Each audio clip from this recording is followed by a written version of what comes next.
To understand the origin of the elephant-headed god, we have to start at the absolute top of the universe, Mount Kailash. This snow-capped peak is the physical seat of ultimate universal power, commanded by Shiva, the undisputed supreme authority of existence. Yet the god capable of destroying and rebuilding the cosmos found himself entirely locked out of his own home. The one barring the gates was a small child. The standoff began over a simple domestic request. Goddess Parvati wished to bathe and required a basic boundary of privacy. She assigned the loyal bull Nandi to guard the door. But when Shiva arrived, Nandi stepped aside. Even though he was tasked with guarding the goddess, his ultimate loyalty lay only with his master, Shiva. For Parvati, this failure exposed a vulnerability. She realized she was entirely without a sovereign guardian in her own home. The existing chain of command bypassed her authority completely.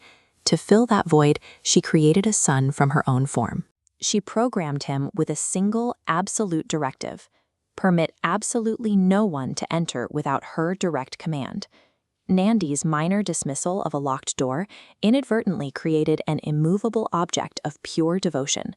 Parvati had set a trap that would test the absolute limits of Shiva's authority. The confrontation was immediate. When Shiva returned, he found his path blocked by a boy he had never seen. The Lord of the universe demanded entry to his own domain.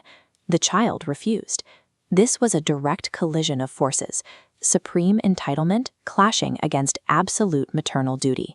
The standoff escalated quickly, drawing the attention of the wider pantheon. Lord Brahma, the creator of the universe, arrived to intervene diplomatically. When words failed, Brahma unleashed ultimate celestial weapons, including the devastating Brahmastra. Against the boy, they were completely useless.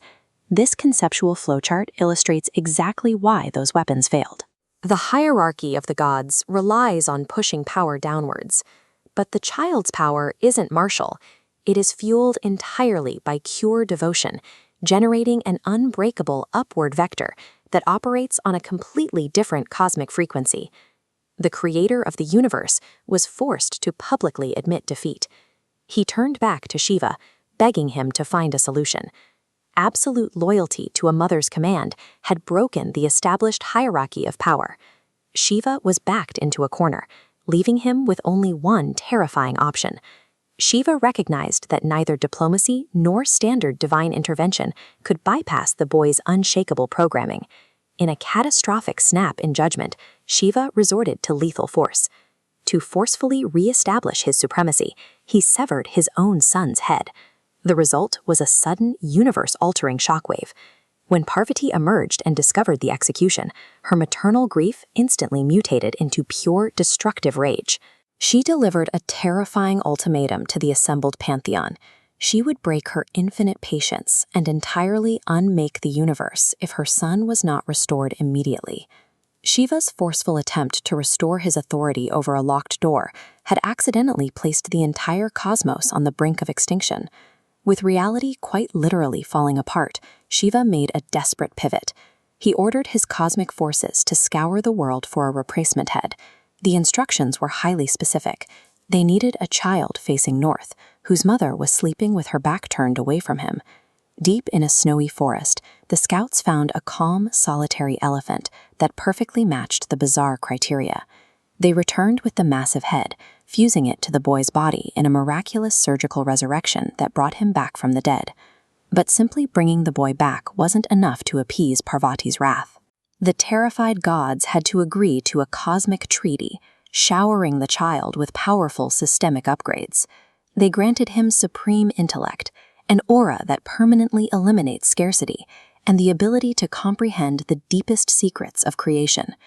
Finally, the pantheon issued their ultimate mandate. This boy would forever be the first god worshipped before any undertaking could begin. Without his blessing, no task would succeed.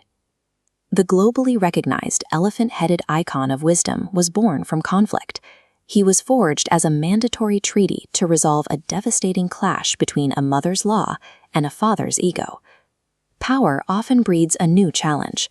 Soon, this newly balanced god of wisdom would be tested by an arrogant demon, leading to a showdown that would grant Ganesha his iconic companion.